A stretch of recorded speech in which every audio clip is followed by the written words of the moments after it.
une fois. Bonjour à tous et bonjour chers petits amis. Aujourd'hui, l'histoire fascinante, magnifique de Ruth.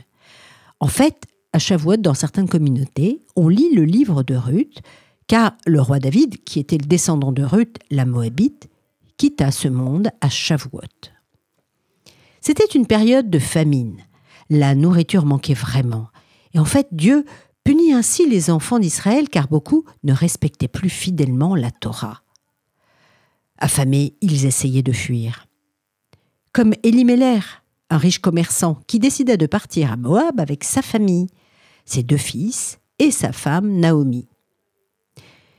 Ruth, la princesse du royaume de Moab, devint petit à petit l'amie de la famille juive. Elle se mit à admirer leurs lois, leurs coutumes. Elle qui avait ressenti du mécontentement contre l'idolâtrie de son peuple, elle trouvait là du respect pour la religion de la famille de Elimelech. Jusqu'au moment où l'un de leurs fils demanda d'épouser Ruth. Vous vous rendez compte, elle, la princesse, riche, honorée, qui vivait dans l'abondance, était prête à tout abandonner. Elle admirait le peuple juif et ne regrettait pas de quitter son peuple. Malgré son rang de princesse, tout de même, elle décida de tout abandonner pour vivre dans la simplicité et pour rejeter son peuple qui s'y croyait et vénérait des idoles. Elle rejetait son royaume. Mais, quelque temps après, Elimelech et ses 2 fils moururent. Naomi devint veuve. Désemparée, elle dit à Ruth et à son autre belle-fille, Orpa, également moabite, qu'elle allait retourner dans sa famille natale à Bethléem, et elle leur dit que ce serait mieux pour elle de retourner dans leur famille. « Mes filles, moi j'ai tout perdu, mon mari et mes fils. Mais vous pourrez refaire votre vie, vous pourrez trouver un mari. » Ces belles-filles étaient tristes et accablées par ces paroles. Après réflexion, Orpa décida alors de retourner dans sa famille. Mais Ruth ne voulait pas entrer, elle voulait suivre absolument Naomi.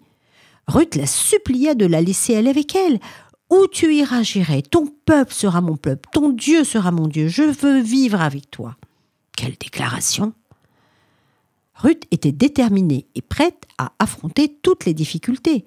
En effet, elle savait que les Juifs n'avaient pas la vie facile. Alors, Ruth et Naomi arrivèrent dans le pays de Juda, et c'était la période de la moisson. Après ces longues marches, les 2 femmes étaient épuisées. Et Ruth dit à Naomi de se reposer et qu'elle irait seule dans les champs de Bethléem afin de trouver quelque chose à manger. Ruth s'approcha d'un champ, et là, il y avait de nombreux hommes qui fauchaient le blé, qui le coupaient, et une fois coupés, il fallait les attacher en gerbe avant de tout emporter pour les mettre à l'abri. Ruth entra dans le champ, s'assit et attendit. Elle était craintive, mais elle n'avait pas le choix, il fallait rapporter à manger à sa belle-mère. Soudain, elle sursauta. Quand Boz, le propriétaire du champ, s'adressa à elle. Il était juge d'Israël à l'époque. « Sois la bienvenue, étrangère. Tu peux glaner, tu peux ramasser les épis de blé. » En gros, il lui dit de prendre tout ce qu'elle voulait pour manger à sa faim. Ruth le remercia et ramassa les épis. Elle allait repartir quand Boz lui redit avec respect de ramasser aussi ce que les moissonneurs laisseraient dans les coins du champ comme péard. « Qu'est-ce que c'est péard ?» demanda Ruth. Et Boz lui donna l'explication suivante. Dans notre Torah, il est indiqué que lorsque le propriétaire du champ fait la moisson, il doit laisser un coin du champ pour les pauvres et les étrangers, pour qu'ils viennent récolter eux-mêmes et ils en profitent. Oh, quelle générosité!